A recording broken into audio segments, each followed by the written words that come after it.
பொண்டாட்டி அவ்வளவு பேச்சு பேசுறா, பதிலுக்கு நீ ஒரு வார்த்தை கூட பேசாம. தங்கராஜ் ரேவதியை போய் கூட்டிகிட்டு வர போயும் ரேவதி வரலைன்னு சொல்லிடுறா. அங்கே என்ன பிரச்சனை நடந்ததுன்னு அவங்க வீட்டில் இருந்தவங்க கேட்கும்போது அழகுமதி அதை சொல்லிடுறா. அதை சொல்லும்போது நீ கம்முனே இருக்க மாட்டேயா, மாப்பிள்ளைகிட்ட போய் இப்படி தான் பேசுவியா அப்படின்னு கேட்குறாரு ராகவன்.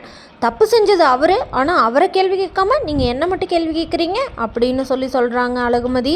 இதை கேட்ட ராகவன், இவ இப்படியெல்லாம் பேசுறதுக்கு எங்கேருந்து தான் இந்த பிள்ளைக்கு தைரியம் வந்ததோ அப்படின்னு சொல்கிறாங்க. பாக்கியராஜோட அம்மா, எல்லா பிரச்சனைக்கும் காரணம் இவ தானா, என் பொண்ணு வாழ்க்கையை இவளால் தான் சீரழிஞ்சு வந்து நிற்கிதா அப்படின்னு சொல்கிறாங்க. இதை கேட்ட ரேவதி, அம்மா நீ கொஞ்ச நேரம் கம்முன்னு இருக்கியா, அந்த வீட்டில் தான் நிம்மதி இல்லைன்னு வந்தால் இந்த வீட்லேயுமா அப்படின்னு கேட்குறாங்க. என்னதான் இருந்தாலும் அவர் பண்ணது தப்புமா அப்படின்னு சொல்கிறாங்க. இதுக்கு ராகவன், மாப்பிள்ளை இப்படியெல்லாமா பண்ணுறாரு, அவர் இதுக்கு மேலேயும் பண்ணுவாருப்பா அப்படின்னு சொல்கிறாங்க ரேவதி. இதை கேட்ட ராகவன், அவர் என்ன பண்ணால் என்ன, நீ எதுக்கு அதை மதிக்கிட்ட ஃபோன் பண்ணி சொன்ன, உன் வாழ்க்கையை பாதுகாக்கிறதுக்கு உனக்கு தெரியலையா அப்படின்னு கேட்குறாங்க.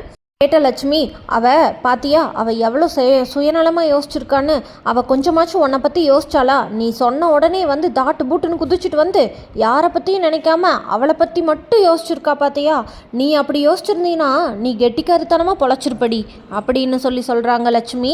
இதை கேட்ட ரேவதி, ஐயோ என்னை விடுங்க ஃபஸ்ட்டு அப்படின்னு அங்கேருந்து கிளம்பி போயிடுறாங்க.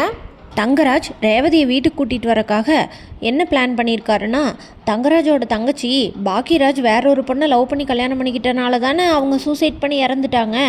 ஆனால் அந்த கேஸை இப்போ மறுபடியும் பாக்கியராஜுக்கு எதிராக போட்டால் எப்படி இருந்தாலும் அவன் தங்கச்சியை நம்மக்கிட்ட அனுப்பித்தானே ஆகணும் அப்படின்னு யோசிக்கிறாரு தங்கராஜ் பாக்கியராஜுக்கு எதிராக அனுப்பின கோர்ட்டில் கேஸ் போட்டது நோட்டீஸ் வீட்டுக்கு போனோடனே வீட்டில் இருக்கவங்களாம் ஷாக்காகி நிற்கிறாங்க.